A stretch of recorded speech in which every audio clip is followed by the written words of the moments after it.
So today I'm going to talk to you about certification for sign language interpreters in the United States. But very specifically, I'm going to talk about certifications that are in the past. So this video is going to focus on the history of the certifications that were available in the United States.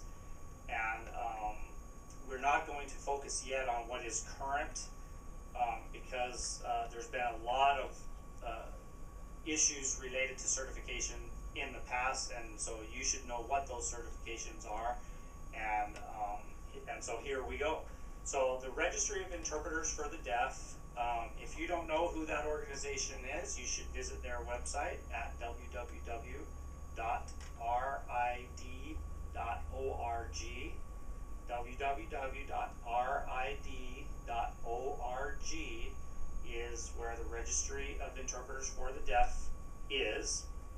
That's an organization that is the essentially founding organization of interpreter certification for sign language focused interpreters. And so they're the creators of what was past certifications and what is sort of current, or at least they've been involved in it. So RID's first certification was the Comprehensive Skills Certificate, or CSC, and that certification was in the late 70s and essentially all throughout most of the 80s.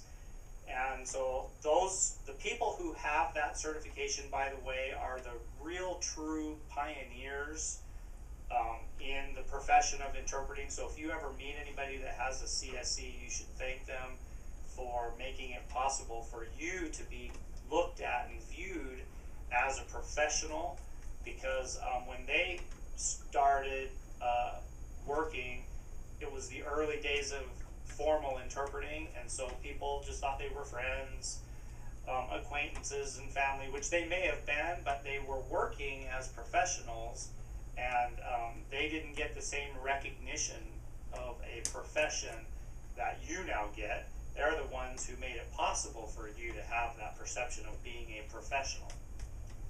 So anyway, the CSC is the first of the certifications with RID, and then it transitioned to the IC and or TC, and that was the Interpreting Certificate or Transliterating Certificate, and you could get both.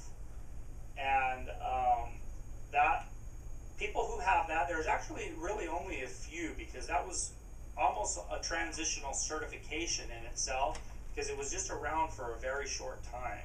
CSC came into the ICTC, and then it changed to the CICT, which is the certificate or certification of interpretation and certification of transliteration, certificate of interpretation, certificate of transliteration. And so if you held both, by the way, people would perceive you as being fully certified.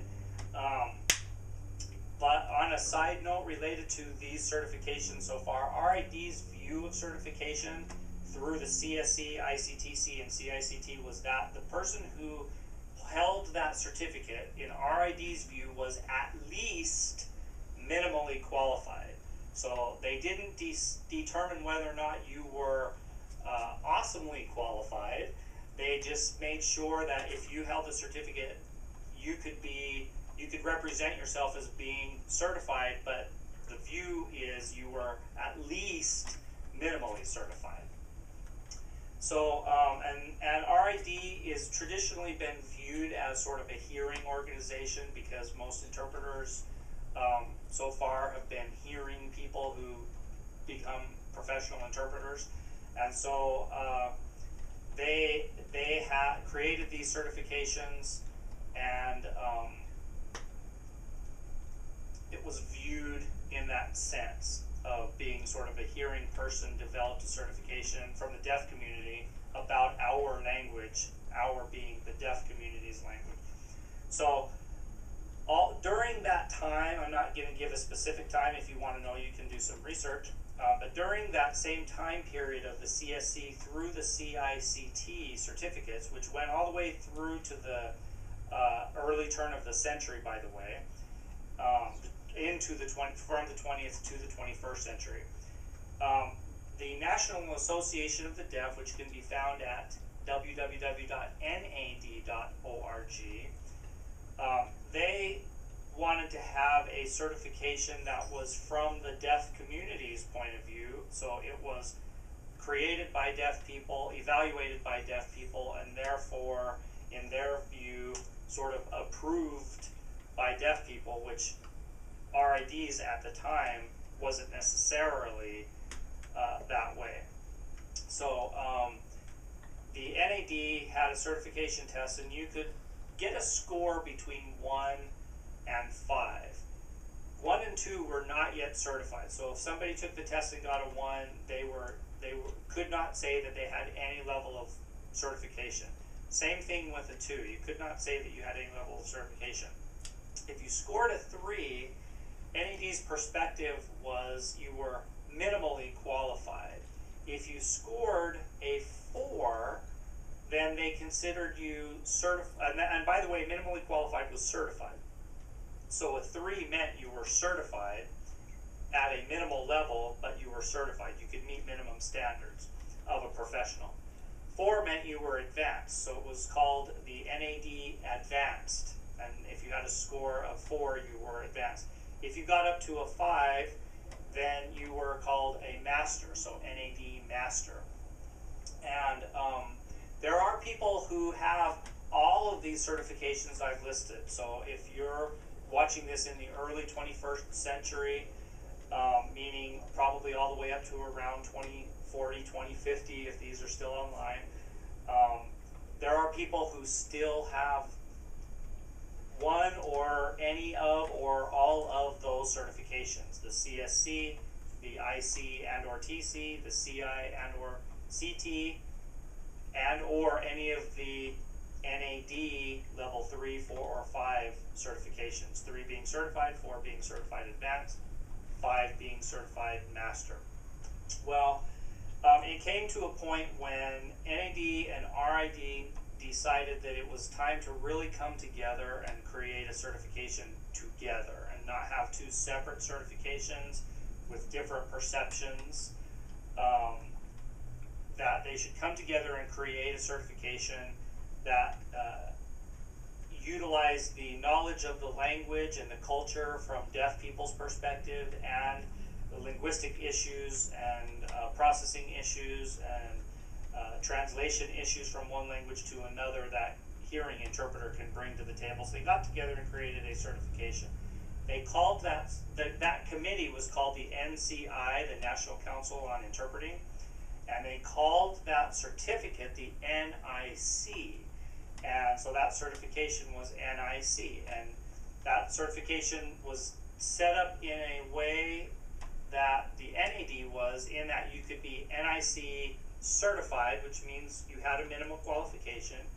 You could be NIC advanced, or you could be an NIC master.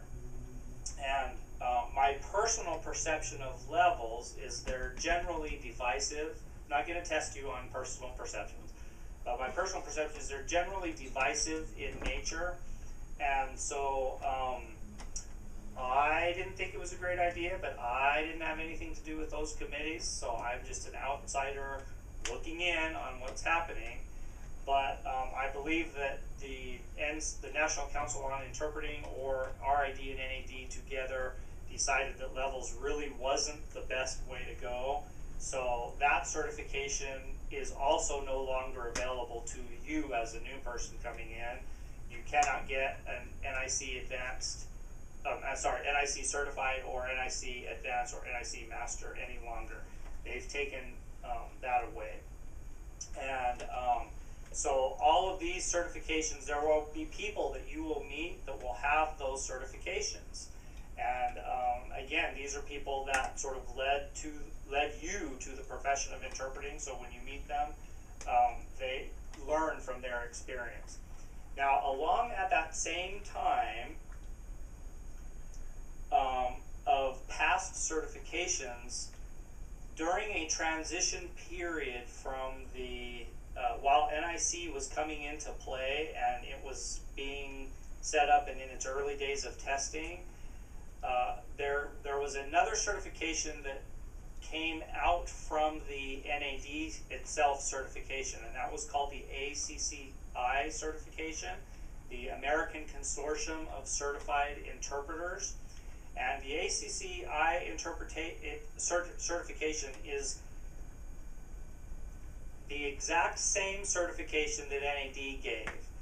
I'm not going to go into the politics of how that all happened. I am quite aware of it, but it doesn't need to necessarily be sent through the generations. But there was some issue about how the NIC was being created, and there was a part of the deaf community that wanted to keep the NAD certification intact, and so they did, but they had to change its name. So there was a name change, but essentially the group that had been administering the test, the group that had been evaluating the test was the same people. So if somebody has an ACCI certification, they are also considered certified. They're the same as an NAD. So an ACCI 3, an ACCI 4, ACCI 5 is the same as the NAD 3, 4, and 5. Now, all of those certifications are gone. They are no longer available to you. And what is important related to each of those that's in the past, because they're no longer available, RID wants interpreters to be a member of RID in some form, and that's how you can sort of maintain your certification. And so what they did is all of the old certifications, CSC, ICTC, CICT, NIC, and their levels, you could be a certified member of RID. They took the NAD people, NAD 3, 4, and 5, and invited them to join RID and be certified members of RID. They also made that same invitation to the people with the ACCI. So if you have an ACCI certification, you had an invitation to join RID as a certified member of RID, and then you just do the requirements to maintain your certification that RID has established. So essentially, those are past certifications. If you're a new person checking out the field of interpreting, those certifications are no longer available to you, but there are people who have those certifications. Learn from them. They could be your mentors, they could be your teammates, they should be your partners at some point in the form of business-related working conditions when you're teaming up together. So learn from them and appreciate the fact that many of them made it possible for the profession to have the perception of the business world of you being professionals, you being interpreters. All right? So that's a little bit about certifications that are no longer available to you as new people. However, it's important that you know what they are and that people still have them. All right? Good luck to you.